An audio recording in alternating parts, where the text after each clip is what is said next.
Corporate दुनिया के इस एपिसोड में हम आपको बताएंगे इंडिया यूएस एलपीजी डील और इलेक्ट्रॉनिक्स कंपोनेंट मैन्युफैक्चरिंग स्कीम के बारे में विस्तार से। लेकिन पहले बात इस साल के इनकम टैक्स कलेक्शन के टारगेट की। केंद्रीय प्रत्यक्ष कर बोर्ड यानी सीबीडीटी के चेयरमैन रवि अग्रवाल ने कहा है कि इस फाइनेंशियल ईयर के लिए बजट में तय 25.2 लाख करोड़ रुपए के इनकम टैक्स कलेक्शन को हासिल किया जा सकता है। वे इंटरनेशनल ट्रेड फेयर में करदाताओं के लिए बनाए गए टैक्स पेयर्स लाउंज के इनॉग्रेशन में बोल रहे थे। अग्रवाल ने कहा कि देश में डायरेक्ट टैक्स कलेक्शन 6.99% की दर से बढ़ रहा है, जो पिछले साल की तुलना में काफी बेहतर प्रदर्शन है। उन्होंने कहा कि यह रुझान उत्साहजनक है और टैक्स पेयर्स की प्रतिक्रिया भी सकारात्मक रही है। इसी मजबूत वृद्धि के आधार पर उम्मीद है कि इस फाइनेंशियल ईयर के अंत तक 25,20,000 करोड़ रुपए के इनकम टैक्स कलेक्शन के टारगेट को पूरा कर लिया जाएगा। Appreciate it in this manner that the due date for filing the tax return for audited tax return is 10th of December. So at the time of filing the tax returns also self-assessment tax is paid.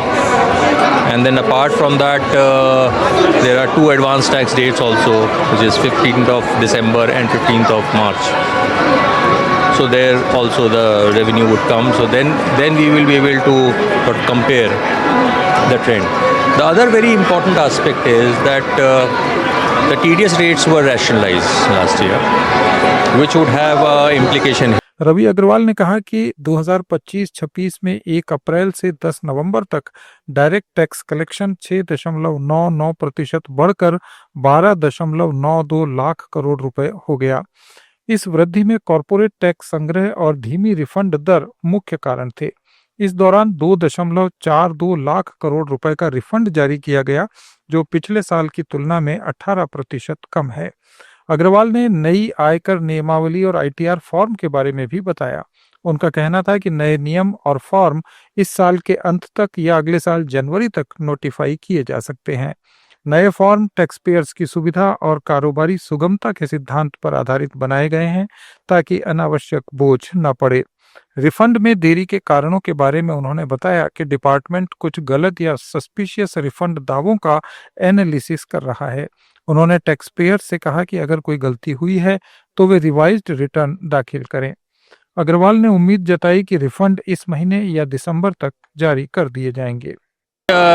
Minimizes disputes, and in that direction last year we came up with this updated returns, you see, concept wherein taxpayer, in case there is a gap that a person finds or the department finds and communicates with the taxpayer, there is a window for the taxpayer to actually update the return.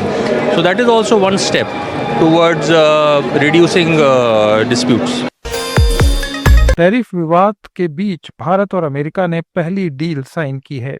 इसके तहत India America से करीब 2.2 million ton LPG की खरीद करेगा। ये भारत के सालाना कंजम्पशन का 10% है।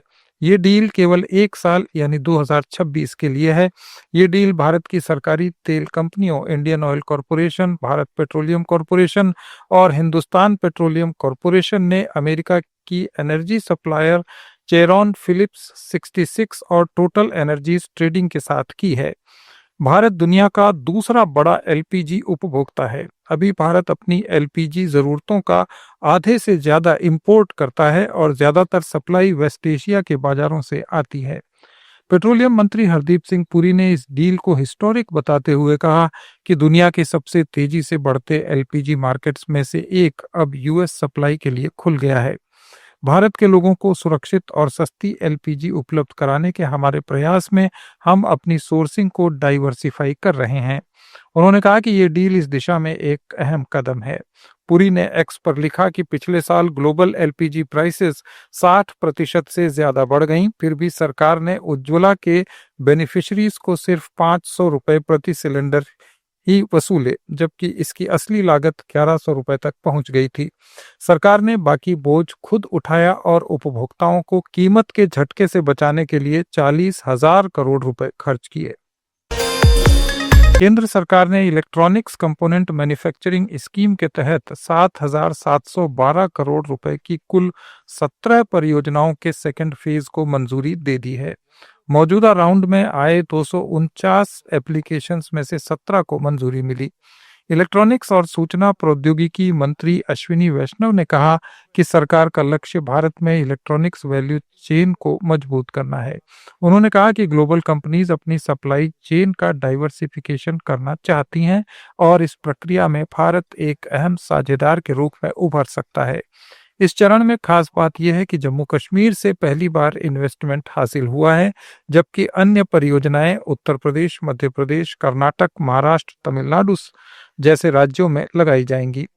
एक्सेप्टेड एप्लीकेशंस में aqueous consumer products limited private limited भी शामिल है, जिसकी 10 परियोजनाओं में करीब 1,500 करोड़ रुपए का निवेश और 7,669 करोड़ रुपए का प्रोडक्शन अनुमानित है। अश्विनी वैष्णव ने कहा कि सफलता के लिए भारत को अपनी डिजाइन टीम को मजबूत बनाना होगा और हर प्रोडक्ट को 6 सिग्मा क्वालिटी के पैरामीटर पर तैयार करना होगा। इसके साथ ही इलेक्ट्रॉनिक्स इकोसिस्टम को मजबूत करने के लिए ज्यादा से ज्यादा इंडियन सप्लायर्स को विकसित करने पर ध्यान देना होगा। To achieve long-term success, we will have to focus on 3 major things. First, we will have to develop our design teams.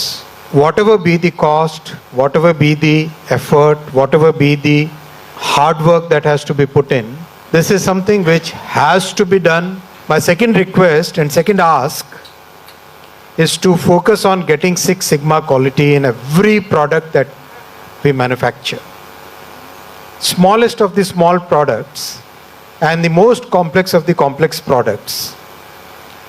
Our success in the world will be defined by the quality of the product, timely supply of the product, good focus on what the customer requires. Then only we'll be able to really make it a success that our Prime Minister has envisioned this sector.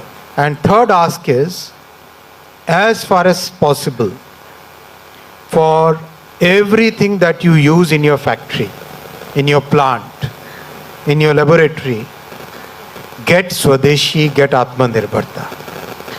Focus on developing Indian suppliers. Make sure that they also come up to quality levels. Make sure that you वाणिज्य और उद्योग मंत्री पीयूष गोयल ने कहा कि विकसित भारत का सपना पूरा करने में प्राइवेट सेक्टर ही मुख्य इंजन की भूमिका निभाएगा। सरकार का काम सिर्फ गति देने और इनके रास्ते की रुकावटें हटाने का है। मुंबई में फॉर्च्यून इंडिया के बेस्ट सीईओ अवार्ड प्रोग्राम में गोयल ने कहा कि आज भारत की इकोनॉमी दुनिया की सबसे तेज रफ्तार वाली अर्थव्यवस्था है। इसमें निजी क्षेत्र का योगदान सबसे बड़ा है और हमारा लक्ष्य 2047 तक भारत को विकसित राष्ट्र बनाना है। उन्होंने कहा कि सरकार कई देशों के साथ फ्री ट्रेड एग्रीमेंट पर तेजी से बातचीत कर रही है। इन समझौतों से भारतीय कंपनियों पर विदेशी बाजारों का दबाव कम होगा और एक्सपोर्ट को बढ़ावा मिलेगा। India today has a standard operating process, SOP, of how we are going to do trade negotiations, with whom we are going to do trade negotiations. And unless we check the boxes and we are convinced that this can be a good win-win situation, we don't enter into a trade negotiation. Also, in terms of the kind of countries with whom we are engaging, is far different from the past. I recall when I first became Commerce Minister on 1st June 2019, the first issue that I was to address was India's joining the Regional Comprehensive Economic Partnership, RCEP. Today, who are the countries with whom we are dealing? All developed and advanced countries. We've entered into an FTA with Australia. We've entered into an FTA with UAE, with UK, the 4-nation EFTA bloc, Switzerland, Norway, Iceland and Liechtenstein. What are their per capita incomes? The 4-nation EFTA bloc ranges from $100,000 to $180,000. UK is at about 50. ये थे corporate जगत के कुछ updates. जुड़े रहिए let's mic के साथ।